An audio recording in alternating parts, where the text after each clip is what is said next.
Welcome to Telangana express. నేను మీ ప్రియ రమేష్. ముందుగా headlines. లక్షల క్యూసెక్కులు వృధాగా పోతుంటే రాష్ట్ర మంత్రుల మొద్దు నిద్ర. కృష్ణా గోదావరి నుంచి నీళ్లెత్తిపోయాలని బీఆర్ఎస్ నేతల డిమాండ్.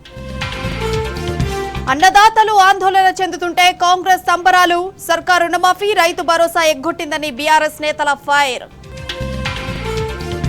పోలీస్ స్టేషన్లో దళిత మహిళపై దాష్టికం. బాధ్యులపై కఠిన చర్యలు తీసుకోవాలన్న కేటీఆర్, శ్రీనివాస్ గౌడ్. ఇందిరా పార్క్ దగ్గర విద్యుత్ బిల్ కలెక్టర్ల నిరాహార దీక్ష. ఉపాధి కోల్పోతున్న వారికి మరో చోట అవకాశం ఇవ్వాలని డిమాండ్.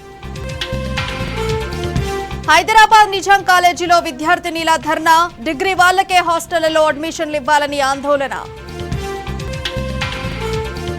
నాగార్జున సాగర్ 6 గేట్లు ఎత్తిన అధికారులు. దిగువకు తరలిపోతున్న కృష్ణా జలాలు. ఇక అప్డేట్స్ చూస్తే ఐఏఎస్ కోచింగ్ సెంటర్ల భద్రతా వైఫల్యంపై సీరియస్ అయింది supreme court. Rao's coaching centre deaths case విచారణను సెమోటోగా స్వీకరించింది. విద్యార్థుల మరణాలపై ఆందోళన వ్యక్తం చేసిన అత్యున్నత న్యాయస్థానం కోచింగ్ సెంటర్స్ డెత్ ఛాంబర్స్ గా మారాయని పేర్కొంది. భద్రతా నిబంధనల కోసం ఎలాంటి చర్యలు తీసుకుంటున్నారో చెప్పాలంటూ ఢిల్లీ ప్రభుత్వం కేంద్రానికి నోటీసులు జారీ చేసింది. ఇలాంటి ఘటనలు పునరావృతం కాకుండా ఉండేందుకు తీసుకోవాల్సిన భద్రతా చర్యలపై ఎన్సీఆర్ వివరణ కోరింది.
ఇక హైదరాబాద్ బషీర్బాగ్ లో విద్యార్థులు ఆందోళనకు దిగారు. నిజాం కాలేజ్ గర్ల్ హాస్టల్లో యూజీ విద్యార్థినులకు మాత్రమే అడ్మిషన్లు ఇవ్వాలంటూ ధర్నా చేస్తూ రోడ్డుపై బైఠాయించారు. పీజీ విద్యార్థులకు అడ్మిషన్లు ఇవ్వడం వల్ల యూజీ విద్యార్థులు బయట హాస్టళ్లలో ఉండాల్సి వస్తుందని ఆవేదన వ్యక్తం చేశారు. ప్రిన్సిపల్ వచ్చి హామీ ఇస్తేనే ఆందోళన విరమిస్తామని తేల్చి చెప్పారు. ఈ మేరకు విద్యార్థుల నిరసనతో లిబర్టీ నుంచి అబిడ్స్ వెళ్లే దారిలో భారీగా ట్రాఫిక్ జామ్ అయింది.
ఇక భద్రాద్రి కొత్తగూడెం జిల్లా పాల్వంచ కేటీపీఎస్ లో కాలం చెల్లిన 8 కూలింగ్ టవర్లను జెన్కో అధికారులు కూల్చివేశారు.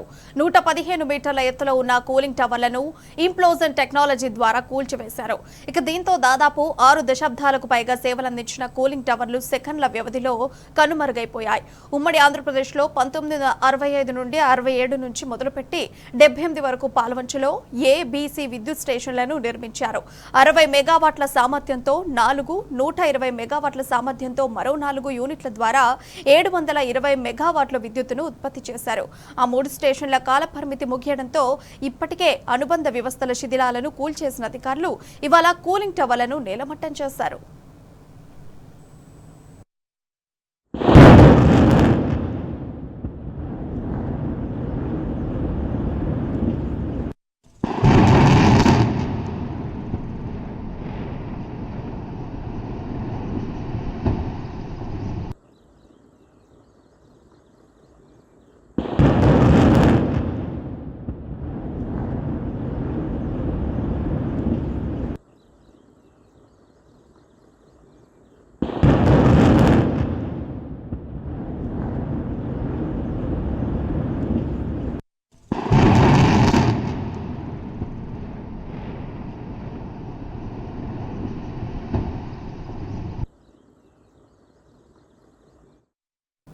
ఇక దేశ చరిత్రలోనే ఎత్తైన 8 టవర్లను కూల్చివేసిన అరుదైన ఘట్టం పాల్వంచలో ఆవిష్కృతమైంది. ఇంప్లోషన్ పద్ధతిలో ఉన్న చోట ఉన్నట్టుగా ఈ టవర్లు సెకండ్ల వ్యవధిలో కూలిపోయాయి. చుట్టుపక్కల విద్యుత్ సరఫరా నిలిపేసిన అధికారులు శిథిలాలు ఎగిరి పడకుండా ఇనుము మెషిన్లు ఏర్పాటు చేసి క్లాత్ తో సీల్ చేశారు. జెన్కో అధికారుల పర్యవేక్షణలో కూలింగ్ టవర్ల కూల్చివేత ప్రక్రియ కొనసాగింది. థర్మల్ విద్యుత్ ఉత్పత్తిలో భాగంగా బొగ్గును నీటిని మండించే క్రమంలో అత్యధిక ఉష్ణోగ్రత వెలువడుతుంది. ఆ వేడిని తగ్గించేందుకు ఈ కూలింగ్ టవర్లు ఉపయోగపడతాయి. అయితే అత్యంత నాణ్యత ప్రమాణాలు పాటించి నిర్మించడంతో 5.5-6 దశాబ్దాల పాటు చెక్కు చెదరకుండా కూలింగ్ టవర్లు పనిచేశాయి. విద్యుత్ స్టేషన్ల కాలపరిమితి ముగియడంతో కూలింగ్ టవర్లను కూడా ఇంప్లోషన్ పద్ధతిలో కూల్చివేశారు. ఒకప్పుడు పాల్వంచకు ల్యాండ్ మార్కుగా నిలిచిన కూలింగ్ టవర్లు నేటితో కనుమరుగైపోయాయి. ఇందిరా పార్క్ ధర్నా చౌక్ వద్ద Telangana United electricity employees union ఆధ్వర్యంలో నిరాహార దీక్షలు నిర్వహించారు. విద్యుత్ సంస్థలో గృహ జ్యోతి పథకం కారణంగా ఉపాధి కోల్పోతున్నామని బిల్ కలెక్టర్లు ధర్నా నిర్వహించారు. విద్యుత్ సంస్థలోని ERO office, SE office, DE ఆఫీసులలో ప్రత్యామ్నాయం చూపించాలన్నారు. ఇక ఉపాధి కోల్పోతున్న ఉద్యోగులకు కనీస వేతనాలు ఇవ్వాలని విజ్ఞప్తి చేస్తూ నిరాహార దీక్షలు చేశారు.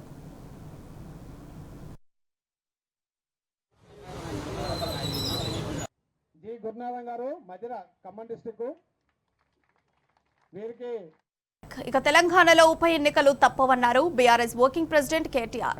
ఎమ్మెల్యేల పార్టీ ఫిరాయింపులపై ఢిల్లీలో బీఆర్ఎస్ న్యాయ పోరాటం చేస్తుందని చెప్పారు. పార్టీ మారిన ఎమ్మెల్యేలపైన అనర్హత వేటు తప్పదని స్పష్టం చేశారు. ఈ మేరకు రాజ్యాంగ నిపుణులతో పార్టీ సీనియర్ ప్రతినిధుల బృందం సమావేశమైంది. ఇక త్వరలోనే సుప్రీంకోర్టులో పార్టీ తరఫున కేసు వేయనున్నట్లు కేటీఆర్ తెలిపారు. కోర్టు తీర్పు ద్వారా నెల రోజుల్లోనే ఫిరాయింపు నేతల అనర్హత అంశంలో స్పష్టత వస్తుందన్నారు.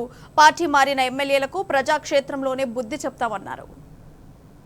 ఇక ఢిల్లీలోని పలువురు ప్రముఖ న్యాయవాదులతో కేటీఆర్ ఆధ్వర్యంలో సీనియర్ నాయకుల బృందం చర్చలు జరిపింది.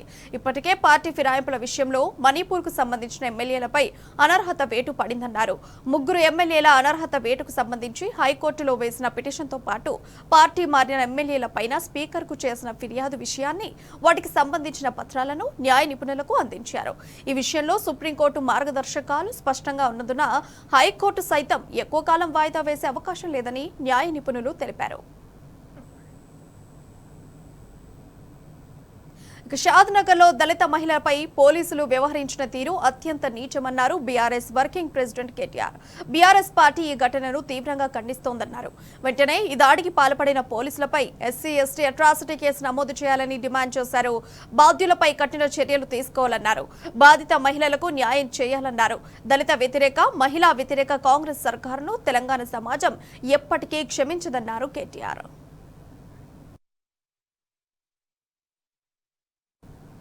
కాంగ్రెస్ ప్రభుత్వం తీరుపై మాజీ మంత్రి నిరంజన్ రెడ్డి ఫైర్ అయ్యారు. మోసపూరిత హామీలతో అధికారంలోకి వచ్చిన రేవంత్ సర్కార్ రైతులకు తీవ్ర అన్యాయం చేస్తోందంటూ మండిపడ్డారు. కేసీఆర్ ప్రవేశపెట్టిన రైతు బంధు, రైతు భరోసా పథకాలను కాంగ్రెస్ ప్రభుత్వం పూర్తిగా ఎగ్గొట్టి రైతులను ఇబ్బందులకు గురి చేస్తోందన్నారు. రాష్ట్రం కోసం జరిగినటువంటి మలిదశ తెలంగాణ ఉద్యమానికి కేంద్ర బిందువు తెలంగాణ వ్యవసాయము,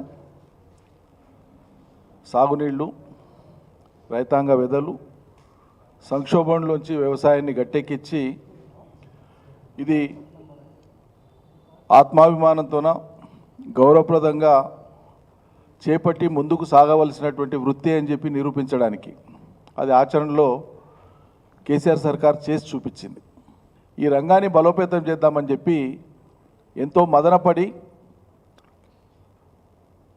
తన మేధస్సును కరిగించి కేసీఆర్ సర్కారు చేసినటువంటి పని తెలంగాణ వ్యవసాయాన్ని గట్టెక్కియడం, ఒక మెట్టెక్కియడం. అందులో భాగంగానే రుణమాఫీని ప్రభుత్వం మొదటి విడతలో, రెండవ విడతలో అమలు చేసింది. ఆయన మొదటి విడతలో అమలు చేసినప్పుడు సుమారు 39 లక్షల మందికి, ఎందుకంటే మొదటిసారి లక్షలోపు రుణమే మనం మాఫీ చేసినాం, 39 లక్షల మంది రైతులకు రుణమాఫీ బెనిఫిట్ జరిగింది. ఆ తదుపరి రెండోసారి చేసేటువంటి క్రమంలో సుమారు ఒక 6,000 కోట్లు మాత్రమే, 19,000 కోట్లకు మాత్రం 6,000 కోట్లు మాత్రమే మిగిలి ఉండే. 13,000 పైచిలకు కోట్లు ఎన్నికల కంటే ముందు పూర్తి చేసినాం మేము రెండో దఫా రుణమాఫీ.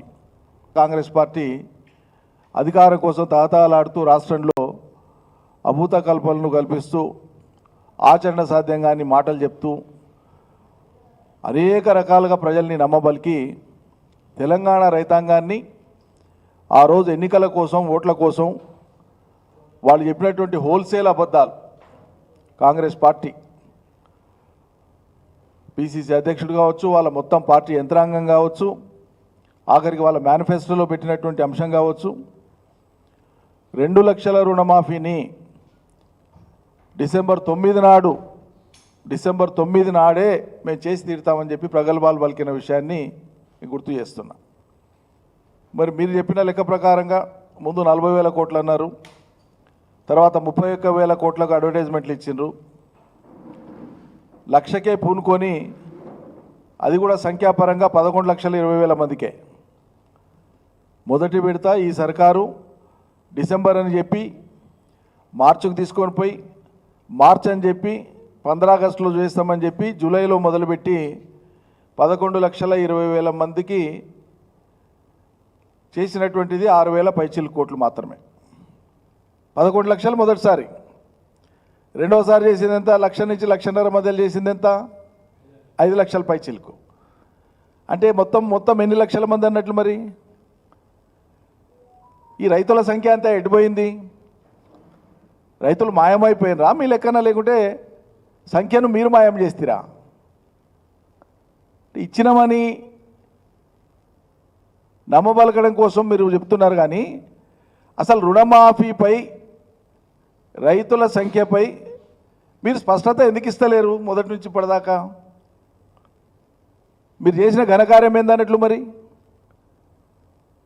జూన్ జూలైలో యథావిధిగా కేసీఆర్ ఇచ్చేటువంటి రైతు బందే ఒక సీజన్కు 7,600 కోట్లు కదా. రైతు బంధు ఎగ్గొడుతిరి, నిస్సిగ్గుగా ఎగ్గొడుతిరి. ఇంత పెద్ద ఎత్తున రైతాంగాన్ని మోసం చేసిన సర్కారు భారతదేశంలో ఇప్పటిదాకా లేదు. రైతులు బాగుండాలన్నటువంటి ఏకైక సంకల్పంతో మేము పనిచేసినాం, కేసీఆర్ సర్కార్ పనిచేసింది. ఈ రకంగా ఇట్లా గీతలు గీసి పాయలుగా రైతుల్ని విడగొట్టి కొందరికే లబ్ధి చేసి అందరికీ చేసినట్లు డాంబిక ప్రచారం మేము చేయలే. ఎలా మీరు అర్హులై ఉండి బ్యాంకులో రుణం పొంది ఉండి మీ పేరు మీద పట్టాదారు పాస్బుక్ కలిగి ఉండి అదే పట్టాదారు పాస్బుక్ మీద మీరు రుణం పొంది కనుక ఉంటే మీకు కనుక మాఫీ కాకపోతే ఇప్పటిదాకా అయినా 1,00,000 కానీ 1,50,000 కానీ 2 కేటగిరీలల్లా, ఎందుకంటే 2 లక్షలది వాళ్ళు వచ్చి చేస్తామంటున్నారు, రూపాయలకు తోడు అమెరికా డాలర్లు తీసుకొచ్చేస్తారేమో చూద్దాం. మీవి కనుక మాఫీ కాకపోతే, మాఫీ లిస్టులో మీది రాకపోతే, మీరు ఈ వాట్సాప్కు మీ లోన్ వివరాలు, ఏ బ్యాంకు, ఏ ఊరు, సర్వే నెంబరు, పట్టదారు పాస్బుక్ మీరు వివరాలు పెట్టండి. పెట్టడంతో పాటు మీ రిమార్క్స్ రాయండి. అక్కడ రాలేదా, ఎందుకు రాలేదు, వాళ్ళు ఏమన్నారు, ఈ వివరాలు తెలపండి. ఈ మొత్తం వివరాలను కలిపి మళ్ళీ మేము రాష్ట్ర ప్రభుత్వం వద్ద మాట్లాడతాం, చర్చకు పెడతాం. యథార్థాలు ఏంటో మొత్తం బయటి సమాజానికి తీసుకొచ్చి చూపిస్తాం. ఇక కాంగ్రెస్ ప్రభుత్వంపై నిప్పులు చెరిగారు ఎమ్మెల్యే వివేకానంద. రైతు రుణమాఫీ, రైతు భరోసాపై అసెంబ్లీలో చర్చ పెడతామని కాంగ్రెస్ ప్రభుత్వం పారిపోయిందన్నారు.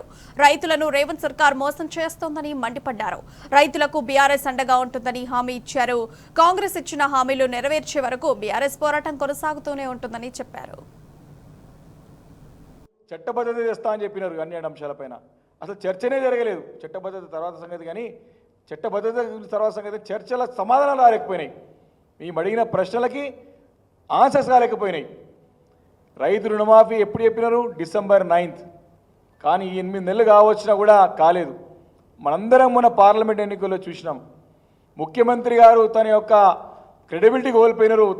ప్రజలు తన పైన ఉన్నటువంటి నమ్మకాన్ని మరి పోయింది, నమ్మకం పోయింది. ప్రజలు ఎవరో మమ్మల్ని నమ్ముతలేరు. ఎందుకంటే రైతు రుణమాఫీ 9 తారీఖుల పాటు చేస్తామని చెప్పినారు. 6 గ్యారంటీలు, మరి 13 కాంపోనెంట్స్ ఉన్నటువంటి 6 గ్యారంటీస్ని 100 డేస్లో పూర్తి చేస్తా అని చెప్పినారు. ఇవన్నీ చేయలేకపోగా వారు నమ్మని పరిస్థితుల్లో ప్రజలుంటే పార్లమెంట్ ఎన్నికల్లో అనేక ప్రాంతాలు తిరిగి ఆ ప్రాంతాల్లో ఉన్నటువంటి ఆలయాలు, అక్కడ దేవాలయాలపైన, దేవుళ్ళపైన ఒట్టు తిని ప్రామిస్ చేసి దేవుళ్ళపైన August 15th లోపల ఖచ్చితంగా రుణమాఫీ చేస్తాను, నన్ను నమ్మండి అని 100 సార్లు ముఖ్యమంత్రి బాధ్యత చేపట్టిన తర్వాత ప్రాధాయపడ్డాడు. రైతుల్ని వేడుకున్నాడు. ప్రజలని కాలజేలబడ్డాడు. చూసిన మనందరం కూడా మాటల ద్వారా. కానీ ఈరోజు వారు ఏమంటారండి? నేను అమెరికా పోతున్నా, 13 తారీఖు వస్తున్నా, 15 తారీఖు తర్వాత ఈ నెలాఖరు లోపల చేస్తామని చెప్పినానంటే దేవుళ్ళపైన తీసుకున్న ఒట్టును కూడా దేవుని కూడా మోసం చేసినట్టు ఇప్పుడు ముఖ్యమంత్రి రేవంత్ రెడ్డి చెప్పడానికి ఎలాంటి సందేహం లేదు. కేవలం 632 మందిలో 11 + 3 14 మందికే జరిగింది. అంటే ఏ రకంగా ప్రభుత్వం వ్యవహరిస్తుందో రైతుల పట్ల మనం ఒకసారి మీరు ఆలోచన చేయాల్సిన అవసరం. ప్రజలు మొత్తం చూస్తూ ఉన్నారు దీన్ని. ఇంత మోసపూరితమైనటువంటి ప్రభుత్వాన్ని మరి గతంలో ఎన్నడూ చూడలేదు. ఇంత ఘోరమైనటువంటి ఇంత ఇంత ఇంత ఇంత అబద్ధాలు, ఇంత మోసం ఒక ముఖ్యమంత్రి స్థాయిలో ఉన్నటువంటి నాయకుడు నిస్సిగ్గుగా, నిర్లజ్జగా, ఎంత ఎంత ఎంత దౌర్భాగ్యమైన పరిస్థితి అంటే ఈరోజు రైతులు ఇంత రాష్ట్ర ప్రజలను మోసం చేయడం ఇదంతా కూడా. బడ్జెట్లో ఇలాంటి కేటాయింపులు లేవు. దేవాలయంగా భావించే అసెంబ్లీని ఎంత ఘోరంగా ప్రతిష్టపాలు చేశారు, ఎంత అవమానపరిచారు, గాలి మాటలతో కాలయాపన చేశారు, వాగ్దానాలు భంగం చేయడం అలవాటు అయిపోయింది వీళ్ళకి. ఇప్పుడు ఈ ప్రశ్నలకు సమానం గట్టిగా అడుగుతున్నాం కాబట్టే దాన్ని దాటేసే ధోరణి, దాన్ని తప్పించుకోవడానికి, పారిపోవడానికి ఈ రకంగా మా బీఆర్ఎస్ పార్టీ పైన, మా పైన మరి ఏ రకంగానైతే బురదయ్యే ప్రయత్నం చేశారు, ఏ రకంగా తుట్ల పురాణం ఎందుకున్నారో చూసినాం. ఎంత దౌర్భాగ్యమైన పరిస్థితి అంటే ఒక శాసనసభ్యుడు మరి ఘోరమైనటువంటి భాషలో, అన్పార్లమెంటరీ ఫిల్తీ లాంగ్వేజ్ మాట్లాడాలని మా బయట స్ట్రీట్ కూడా, మన స్ట్రీట్ అంటే ఫుట్పాత్ కూడా మాటలు మాట్లాడితే దాన్ని సమర్థించడం ముఖ్యమంత్రి గారు వాటిని సమర్థించడం తప్పేముంది వారు అట్లా మాట్లాడితే అని చెప్పేసి. లీడర్ ఆఫ్ ది హౌస్ అట్లా మాట్లాడడం అనేది గత చరిత్రలో 40 సంవత్సరాల నుంచి చూస్తూ ఉన్నారు ప్రత్యక్ష రాజకీయాలని. ఎప్పుడు కూడా ఇలాంటి రాజకీయాలు చూడలేదు, ఇలాంటి ముఖ్యమంత్రి చూడలేదు. కాబట్టి ఈరోజు రైతు రుణమాఫీ విషయంలో చాలా స్పష్టతగా మరి బీఆర్ఎస్ పార్టీ రుణం తీసుకున్న రైతులందరికీ అండగా ఉంటుందని చెప్పేసి తప్పకుండా మా యొక్క పోరాటాన్ని వారికి ఉంటుంది. అసెంబ్లీ వేదిక కానివ్వండి, బయట కానీ తప్పకుండా వారికి న్యాయం జరిగే వరకు, వారి ఇష్టం మాట నిలబెట్టే వరకు కూడా కాంగ్రెస్ పార్టీని, ఆ ముఖ్యమంత్రి గారిని ప్రభుత్వం నిద్రపోనీయం. ఇక ఖమ్మం జిల్లా సత్తుపల్లి నియోజకవర్గంలో క్షుద్ర పూజలు కలకలం రేపాయి. నిన్న ఆదివారం అమావాస్య కావడంతో సత్తుపల్లి మండలంలోని తుంబూరు భీమవరం రోడ్డులో క్షుద్ర పూజలు జరిగాయి. ఈ ప్రాంతంలో మంత్రగాళ్లు నిత్యం క్షుద్ర పూజలు చేస్తూ ప్రజలను భయభ్రాంతులకు గురి చేస్తున్నారు. పోలీసులు ప్రత్యేక పెట్రోలింగ్ ఏర్పాటు చేసి మంత్రగాళ్లను పట్టుకొని వారిపై చర్యలు తీసుకోవాలని స్థానికులు కోరుతున్నారు.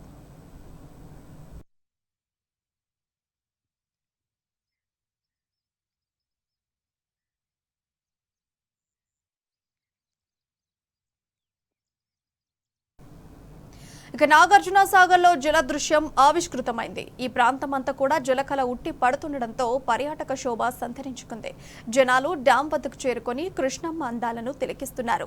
దాదాపు 400 అడుగుల పై నుండి జాలువారుతున్న కృష్ణమ్మను చూస్తూ మైమర్చిపోతున్నారు. గేట్లు ఎత్తేస్తున్నారని తెలిసి హైదరాబాద్ నుండి సైతం వచ్చిన పర్యాటకులతో మన ప్రతినిధి రాము మరింత సమాచారం అందిస్తారు. సాగర్లో పర్యాటకుల శోభ సంతరించుకుంది, పర్యాటకుల సందడి నెలకొంది. సాగర్ చుట్టుపక్కల పరిసరాలన్నీ కూడా పర్యాటకులతో చాలా ఆహ్లాదకరంగా మారాయి. ప్రస్తుతం హైదరాబాద్ నుంచి యువత వచ్చారు, వారితో మనం మాట్లాడదాం. ఏం పేరండి, ఎక్కడి నుంచి వచ్చారు, ఎట్లా అనిపిస్తుందండి? 6 గేట్లు తెరిచారు, పాల నురుగుల వల్ల ఆ వాటర్ అంతా కూడా కిందికి వెళ్తా ఉంది, ఎట్లా అనిపిస్తా ఉంది? నేను ఫస్ట్ టైం వచ్చానండి నాగార్జున సాగర్కి. చాలా బాగుంది. 6 గేట్లు ఎత్తారు, చాలా సీనరీ బాగుంది. 2 సంవత్సరాల తర్వాత ఎత్తారు కాబట్టి చాలా ఆనందంగా ఉంది. దీనివల్ల రైతులు కూడా చాలా ఉపయోగపడుతుంది. ఫస్ట్ టైం వచ్చాను, చాలా బాగుంది. ఎట్లా ఉందండి అట్మాస్ఫియర్ అంతా? బాగుందన్న, ఎట్లా అనిపిస్తుంది? చాలా సంతోషంగా ఉంది చూడడానికి.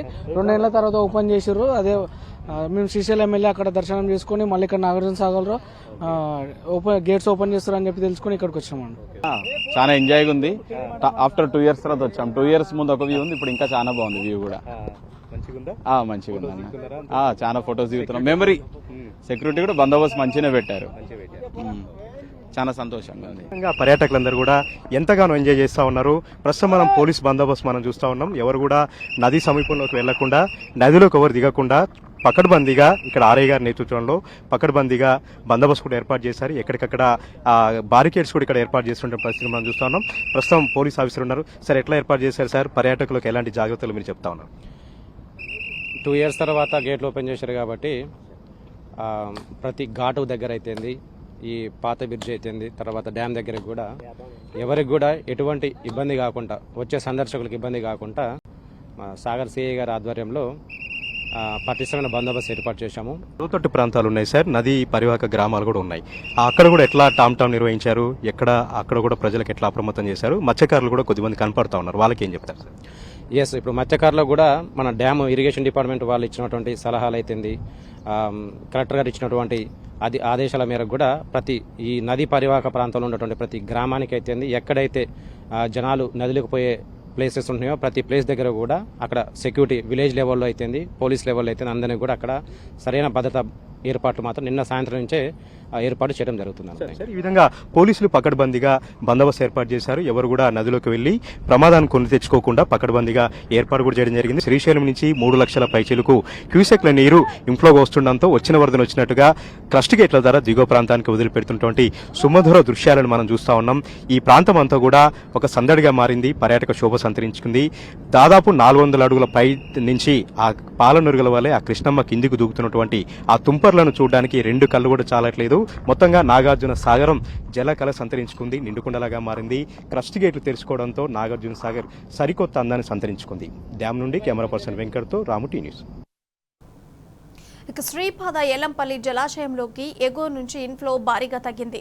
ప్రాజెక్టులోకి 2705 క్యూసెక్కుల నీరు ఇన్ఫ్లో ఉండగా 13039 క్యూసెక్కుల నీరు అవుట్ఫ్లో అవుతుంది. జలాశయం పూర్తి నీటి నిల్వ సామర్థ్యం 20.17 టీఎంసీలకు గాను ప్రస్తుత నీటి నిల్వ సామర్థ్యం 14.6 టీఎంసీలకు చేరింది. దీంతో నంది పంపు హౌస్ కు 12600 క్యూసెక్కులు, హైదరాబాద్ తాగునీటి పథకానికి 318 క్యూసెక్కులు, ఎన్టీపీసీకి 121 క్యూసెక్కులు నీరుని వదులుతున్నారు.